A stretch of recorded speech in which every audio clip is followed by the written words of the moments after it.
Donc depuis longtemps, nous communiquions ensemble et devant l'ampleur des problématiques qui étaient évoquées, la nécessité de se rassembler s'est imposée à nous. Notre objectif est de rassembler tous ceux et celles qui veulent agir pour une véritable prise en charge de la santé et pas seulement de la maladie. Pour cela, nous voulons faire circuler d'autres informations que celles qui sont diffusées par les médias et les lobbies. Et nous tous ici présents pouvons y contribuer.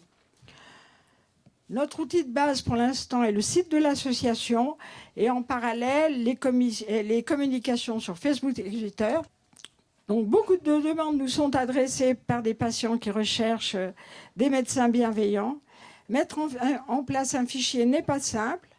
Nous y réfléchissons, mais il faut, à cause des conditions légales et de toutes sortes de choses, ce n'est pas facile du tout. Donc nous échangerons sur tout cela au fil de la journée. Comme vous l'avez compris, je suis la présidente de cette association. Je suis arrivée là suite à un infarctus qui m'a conduit à réfléchir aux meilleurs moyens à mettre en œuvre pour préserver ma santé. Je ne suis pas médecin, je suis ingénieure agronome et jardinière. Donc, Et vous vous appelez? Et je m'appelle Nicole Marie Jonard. Merci. Ah, merci. C'est vrai que je ne pensais pas le dire. Je ne pensais pas me présenter. Donc, recueillir des témoignages, rassembler, comme c'est le cas aujourd'hui, agir de toute manière possible, c'est les objectifs que nous nous sommes donnés. Une remarque, nous avons rédigé des statuts très larges pour l'instant, pour ne pas avoir à y revenir, mais en fait, dans un but proche, nous nous sommes donné des buts ciblés, c'est-à-dire la mise en cause du rôle attribué au cholestérol, Michel vous en parlera, la contestation de l'usage abusif des statines, médicaments dont hélas nous connaissons trop bien l'inefficacité et les effets dévastateurs, et dans le futur proche, nous nous intéresserons aussi aux anticholestérol injectables qui risquent d'être pire encore. Mais pour l'instant, donc on s'est dit, on a fait un vote là entre toute cette équipe que je vous ai présentée pour définir notre action. Et donc on a dit pour l'instant cholestérol, statine et mode de vie. Voilà. Après, on verra élargir notre action, mais pour être efficace, on veut rester ciblé.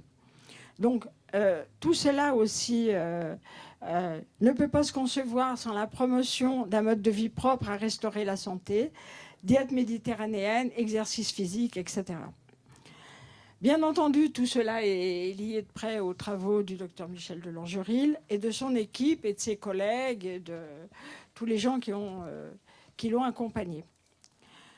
Alors, pourquoi je suis présidente de cette association? J'ai eu un infarctus. Et à la suite de ça, je me suis interrogée sur les meilleures manières de me soigner.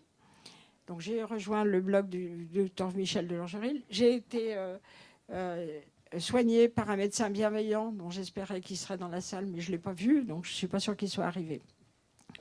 Donc je n'ai pas été victime des statines parce que j'en ai pris 1 mois et demi, c'est tout. Donc, mais par contre, j'ai vu vraiment les dégâts autour de moi. Et là, c'est absolument terrible. C'est vraiment une molécule du diable. Donc, au cours de la journée qui vient, nous aborderons les thèmes suivants. Santé et agrobiologie, crise de la santé publique, nouvelle médecine moderne, santé et médicaments préventifs, santé et nutrition, nouvelle industrie agroalimentaire. Et les conclusions de la journée seront faites par le docteur Michel de Longeril. Bonne journée à tous et toutes. Donc, je vais passer la parole, je pense, à mon voisin immédiat.